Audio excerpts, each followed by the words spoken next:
Nice. I would like to get this tech next, but grand battle plan I think we should focus on. Get through it as quickly as possible. Now if we do infiltration or assault, it's going to have to be based on whether or not, well, actually better which one stacks with our bonuses that our national focuses are going to give us. Whichever stacks better just makes sense. Oh, they had negotiations in India. I'm checking something. Okay. So I'm ready for it. I have a plan, which I think it will be a good plan too. Hopefully, though, we can take the Fentian government here at some point. Also, I'm curious about China. What's most democratic here? Authoritarian democracy? Technically democracy. Wait, are these for? No, they're not. Okay. No, they just don't like each other. That makes sense. So they're technically democracy. Technically democracy. Not a democracy. Our democracy.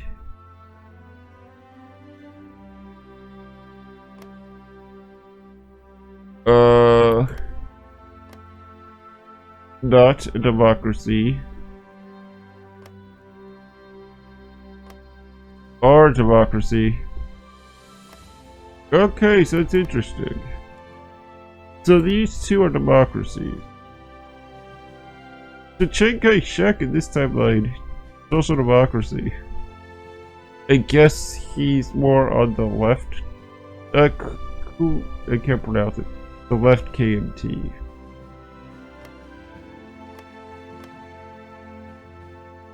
Rather than the right, as he is historically. So the national government is big. Part of me doesn't want to go to war with the national government.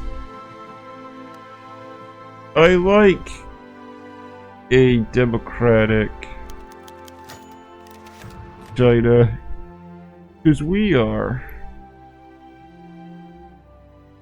Oh yes, the Trafalgar. So essentially, Britain's built a really big ship that is outside of normal stuff. So we can ask for the designs, or we can send spies to steal them. Actually, we don't need to zoom out to go find them. I'm wondering if it's worth improving relations. I don't think the 10 political power is worth it. So instead, we'll just ask. They'll probably say no. They said no last time. So we're ready for it. Britain refuses, see? Alright, planning emphasis. And so we could get some air stuff. We could get innovations and production costs, which is good. But I really want to get our industry to go, and something I'm going to do is get this quickly. So I have a plan to get 1939 guns quickly. We're going to put 2 researches with those bonuses immediately into better guns. And I think in September we can finally do other focuses, political focuses. Great, that's good. Let's go get dispersed. We need those building slots. We don't have very many. So yeah, when September rolls around, you'll see how this game goes. And I think this is an interesting country to play as. I mean, it's able to do my favorite thing, which of course is an aggressive democracy. Like, I like it so much in Hearts of Iron 4 because base game doesn't have much, which I think is a mistake. I mean, in 1936, there was a possibility of the US and Britain going to war. And, you know, two democracies fighting. Think about that. Not what you would normally expect, but it's almost the thing. It didn't happen though, mostly because cooler had prevailed.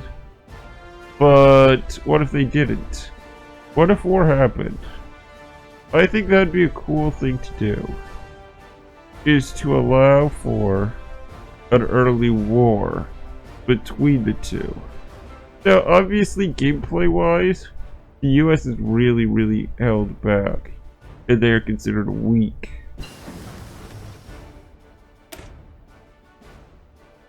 So of course, something about that would have to be done. You know, it's too early to get those yet. But we'll get the research speed. Research speed is always worth it. Alright, we almost got the better fighters. Yay. That is something I would like to see. So yeah, I think that'd be cool if they modeled it into vanilla. There's a potential chance for the US and Canada to go to war in the beginning of the game. But I think because the US is so nerfed and it could break the game the way it would work, I think that what I would do is I would make... Okay, we're gonna probably need these at some point. Let's get logistics. But I'd have it where Britain does not get involved in the war directly. It's the US versus Canada. And the outcome of that war will matter. And it could result in a peace, it could result in something taking longer. Alright, so we're definitely going to want this.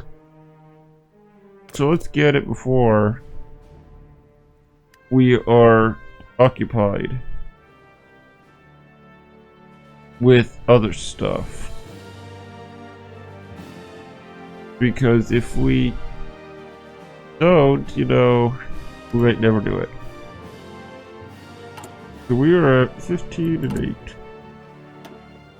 Okay, and what about now? So we didn't get as many this time. That's fine. I mean, 11's still really good. I'll take it. But yeah, have the US Canada can go to war. Design it in a way where this won't allow the US to completely mobilize quickly. They're still relatively limited, which I think makes sense. And you have it where Britain can support Canada in several ways, short of joining the war themselves. And of course they can send volunteers, but other things. And have it where there's definitely can be some economic advantages, but nothing, you know, 100%.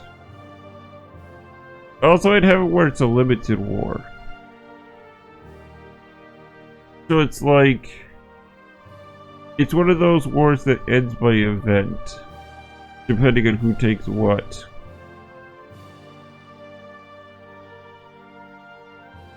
Like, if New England falls in New York City, falls, that's a British and Canadian victory. If the US is able to occupy all the like southern cities, like Toronto, Ottawa, Vancouver, is it Quebec City? No, Montreal's the big one in Quebec. Quebec City's, I think, smaller. But if you can take those, it's an American victory. And I'm sure someone can balance it properly. And what it would result in, that's up for debate. I don't think it would be territory, but certain concessions. So it's like you might result in national spirits being awarded. The US gets a national spirit that benefits them. Canada and Britain get negative ones.